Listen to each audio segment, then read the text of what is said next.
Russia Ukraine যুদ্ধ নিয়ে তো আমরা কত কিছুই শুনি, তাই না? কেউ বলে এটা রাশিয়ার আগ্রাসন, তো কেউ বলে এটা আসলে ন্যাটো বনাম রাশিয়ার লড়াই। কিন্তু এর বাইরেও একটা গল্প আছে, যেটা খুব কম লোকই আলোচনা করে। এমন একটা গল্প যেখানে এই যুদ্ধের আসল বিজয়ী হয়তো পর্দার আড়ালেই রয়ে গেছে। চলুন আজ আমরা সেই না বলা গল্পটাই একটু বোঝার চেষ্টা করি। তাহলে মূল প্রশ্নটা হলো, এই যে এত ভয়াবহ একটা যুদ্ধ যেখানে ইউক্রেন পুড়ছে আর রাশিয়া ধীরে ধীরে ক্ষয় হয়ে যাচ্ছে, এখানে আসলে লাভটা কার হচ্ছে? উত্তরটা কিন্তু আমাদের ধারণার চেয়েও অনেক বেশি জটিল। এই পুরো বিষয়টার মূলে আছে একটা ইন্টারেস্টিং কনসেপ্ট, ম্যানেজড ওয়ার বা নিয়ন্ত্রিত যুদ্ধ। মানে এটা এমন এক কৌশল যেখানে সরাসরি মাঠে না নেমেও ক্যালকুলেটেড সাপোর্ট আর অর্থনৈতিক চাপ দিয়ে প্রতিপক্ষকে ধীরে ধীরে দুর্বল করে দেওয়া হয়। এর মূল লক্ষ্যটা হলো আগুনটা জ্বলবে, কিন্তু এমন বিস্ফোরণ হবে না যা নিয়ন্ত্রণের বাইরে চলে যায়। সোজা কথায়, রাশিয়াকে দুর্বল করা হবে, কিন্তু বিশ্বকে একটা বড়সড় বিপর্যয় থেকে বাঁচানো হবে।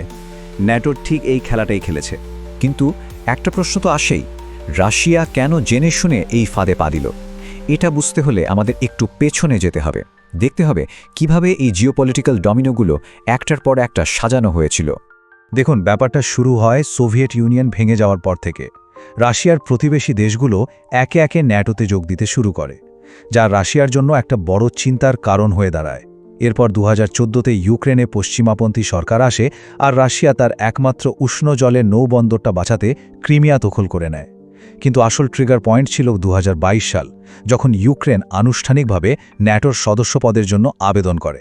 রাশিয়ার জন্য এটা ছিল একটা রেড লাইন, একটা অস্তিত্বের সংকট। তাদের মনে হয়েছিল যুদ্ধ ছাড়া আর কোনো পথ খোলা নেই।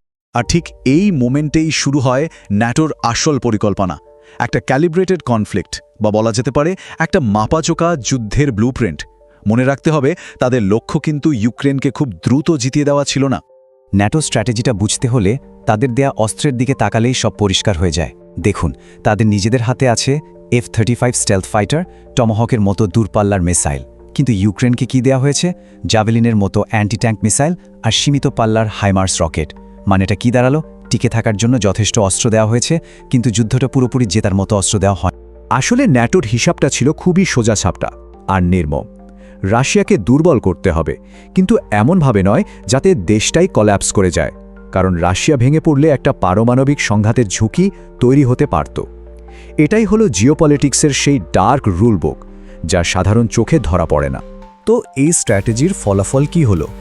রাশিয়া এর মধ্যেই তার সবচেয়ে আধুনিক মিসাইল ভাণ্ডারের প্রায় 30-40% খরচ করে ফেলেছে। এই অস্ত্রগুলো আবার তৈরি করা ভীষণ সময়সাপেক্ষ এবং ব্যয়বহুল।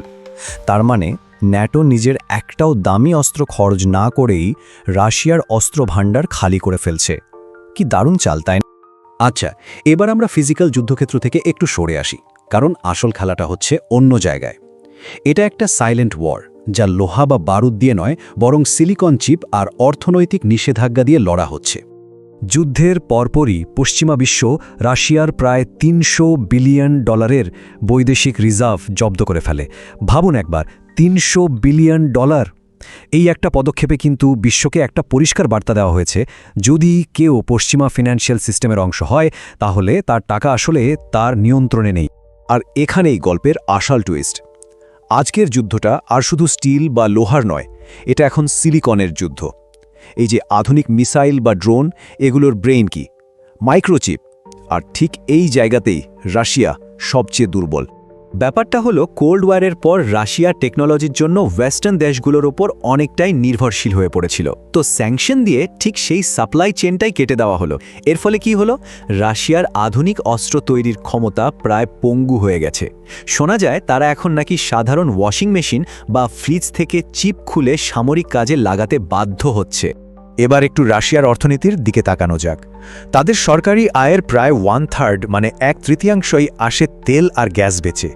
ইউরোপের বাজারটা হারানোর পর রাশিয়াকে এখন চীন ও ভারতের কাছে অনেক কম দামে তেল বেচতে বাধ্য হচ্ছে, যা তাদের অর্থনীতিতে একটা বিরাট চাপ তৈরি করেছে। আর এই ক্ষতিটা কিন্তু শর্ট টার্মের নয়, এটা একটা দীর্ঘমেয়াদী ধাক্কা। যুদ্ধের আগে যেখানে রাশিয়ার ইকোনমিক গ্রোথ ছিল প্রায় 2.5%, সেখানে 2025 সালের পূর্বাভাস বলছে সেটা 1%-এরও নিচে নেমে যাবে। ভাবা যায়? এক কথায়, এই যুদ্ধটা রাশিয়াকে অর্থনৈতিকভাবে কয়েক দশক পিছিয়ে দিয়েছে, আর সম্ভবত এটাই ওয়েস্টার্ন প্ল্যানের একটা বড় অংশ ছিল। তো এত কিছুর পর ফাইনাল স্কোর কার্ডটা কি দাঁড়ালো? এই বিশাল ভূ রাজনৈতিক খেলার লাভ ক্ষতির চূড়ান্ত হিসাবটা কি? চলুন একবার চোখ বুলিয়ে নেওয়া যাক। এই খেলার স্কোর কার্ডটা দেখলে মাথা ঘুরে যেতে পারে। একদিকে ইউক্রেন, যারা প্রায় ধ্বংস হয়ে গেছে, নিজেদের ভূখণ্ড হারিয়েছে। অন্যদিকে রাশিয়া, যারা সামরিক ও অর্থনৈতিকভাবে পঙ্গু হয়ে বিশ্ব থেকে প্রায় বিচ্ছিন্ন। মাঝখানে ইউরোপ, যারা সস্তার রাশিয়ান এনার্জি হারিয়ে এখন নিরাপত্তা ও জ্বালানির জন্য আমেরিকার ওপর আরও বেশি নির্ভরশীল। আর সবশেষে আমেরিকা, নিজেদের একজনও সৈন্য না হারিয়ে তারা রাশিয়ার সামরিক ক্ষমতা সম্পর্কে বেচ্ছিন্ন তথ্য পেয়েছে, ইউরোপের এনার্জি মার্কেট দখল করেছে আর ন্যাটোকে আরও শক্তিশালী করে তুলেছে। আমেরিকার জয়গুলো কিন্তু অনেকগুলো ফ্রন্টে। ১. তারা রাশিয়ার সামরিক দুর্বলতাগুলো হাতে কলমে দেখে নিল। ২. ইউরোপের ওপর নিজেদের কর্তৃত্ব আরও মজবুত করল। আর ৩. তাইওয়ান ইস্যুতে চীনকেও একটা পরোক্ষ কিন্তু শক্তিশালী বার্তা পাঠিয়ে দিল। কিন্তু এই পুরো খেলার সবচেয়ে ট্র্যাজিক দিকটা হলো ইউক্রেনের পরিণতি। তাদের টিকে থাকার মতো শক্তি দেওয়া হয়েছে, কিন্তু জেতার মতো নয়। কারণ এখানে উদ্দেশ্যটা কখনো ইউক্রেনকে শক্তিশালী করা ছিল না, বরং ইউক্রেনকে একটা হিউম্যান শিল্ড বা মানব ঢাল হিসেবে ব্যবহার করে রাশিয়াকে দুর্বল করাই ছিল মূল লক্ষ্য। আর খেলাটা কিন্তু এখানে শেষ নয়। আমেরিকার আসল লাভটা হয়তো শুরু হবে যুদ্ধ শেষ হওয়ার পর। ভাবুন একবার, ইউক্রেনকে আবার নতুন করে গড়ে তুলতে বিলিয়ন বিলিয়ন ডলার লাগবে, আর সেই কন্ট্রাক্টগুলো পাবে কারা? পশ্চিমা কোম্পানিগুলো। সেই সাথে ইউক্রেনের বিশাল খনিজ সম্পদের ওপর নিয়ন্ত্রণ, মানে ডাবল লাভ। তাহলে শেষ পর্যন্ত একটা প্রশ্ন কিন্তু থেকেই যায়, ২১ শতকের যুদ্ধক্ষেত্র কি তাহলে আর মাটি নয়, বরং সিলিকন চিপ, ব্যাংকের ভল্ট আর সাপ্লাই চেন? এই যে ম্যানেজড ওয়ার আমরা দেখলাম, এটাই কি তাহলে ভবিষ্যতের যুদ্ধের একটা ট্রেলার? উত্তরটা আমাদের সবাইকে ভাবতে বাধ্য করে।